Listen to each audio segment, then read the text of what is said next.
Welcome to Sai Murugan channel. ఇవాళ మా tasty snacks item Bombay halwa. చూడండి ఎంత టేస్టీగా, చూడగానే టెంప్టింగ్ అయిపోతుంది కదా.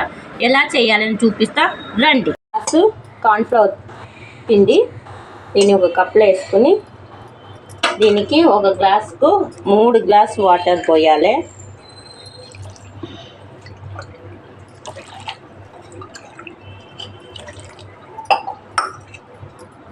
ముద్ద పడక మొత్తం పల్చగా కలిపేసుకుంటాం. కడాయి పెట్టుకుంటాము. ఇప్పుడు కడాయిలో ఒక 3 స్పూను షుగర్ వేసుకుంటే మనకు క్యారమెల్స్ దొరుకుతుంది. కలర్ రేక న్యాచురల్ కలర్ తోటే మనము చేస్తున్నాము. క్యారమెల్ కలర్లో ఆర్టిఫిషియల్ కలర్ ఏమి రేక మన హల్వా చేస్తాం. ఇప్పుడు మనకు క్యారమెల్ రెడీ అయింది. ఇప్పుడు దీంట్లో మనం ఒక హాఫ్ గ్లాస్ వాటర్ పోసుకుంటాం.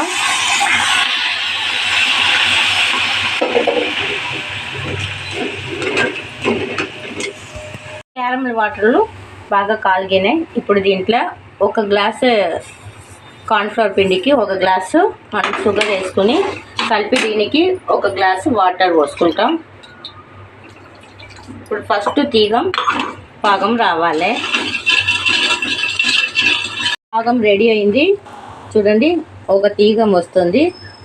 ఇట్లా వచ్చి పగులుతుంది కదా, ఇది ఒక తీగం. ఇప్పుడు దీంట్లో మనము కలిపి పెట్టుకున్న కార్న్ఫ్లవర్ని పోసుకుంటాం.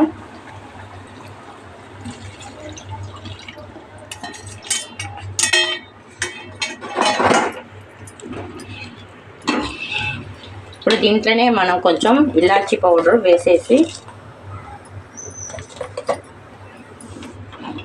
కలుపుతుంటే జర చిక్కగా పడుతుంది. మనకు చూడండి ఎట్లా వాటర్ పోస్తే మనకు దగ్గరకు పడింది. అసలు అర్ధలాక్లో ఎంత పలపలా అని అనిపిస్తుంది. దీంట్లో మనం కట్ చేసి పెట్టుకున్న జీడిపప్పు వేసుకుంటాము. దీంట్లో ఇప్పుడు 2 టీ స్పూన్ నెయ్యి పోసుకుంటాం. ఎక్కువ నెయ్యి అవసరం ఉండదు, టేస్ట్ మాత్రం అదిరిపోతుంది. మీరు పిల్లలకు చేసి ఇవ్వండి, ఏ హోటల్లో కొన్నారని అడుగుతారు.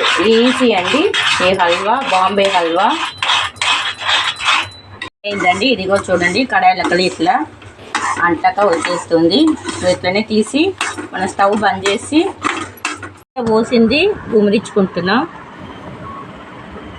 ఇదిగో చూడండి ఎంత బాగా రెడీ అయింది మనకు టేస్టీ అయిన హల్వా. ఇప్పుడు మనం దీన్ని స్లైస్గా కట్ చేసుకుంటాం. ఎంత బాగా వస్తుంది చూడండి. బాంబే హల్వా మనకు రెడీ.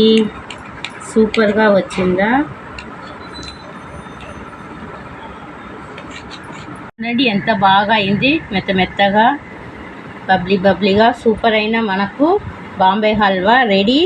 మీరు కూడా ట్రై చేయండి. ఎలా వచ్చిందని మా కామెంట్ బాక్స్లో కామెంట్ ఇవ్వండి. మా వీడియో కనుక మీకు నచ్చినట్టయితే లైక్ చేయండి, షేర్ చేయండి, సబ్స్క్రైబ్ చేయండి. Thanks for watching. నెక్స్ట్ ఒక వీడియో చూద్దాం. బాయ్.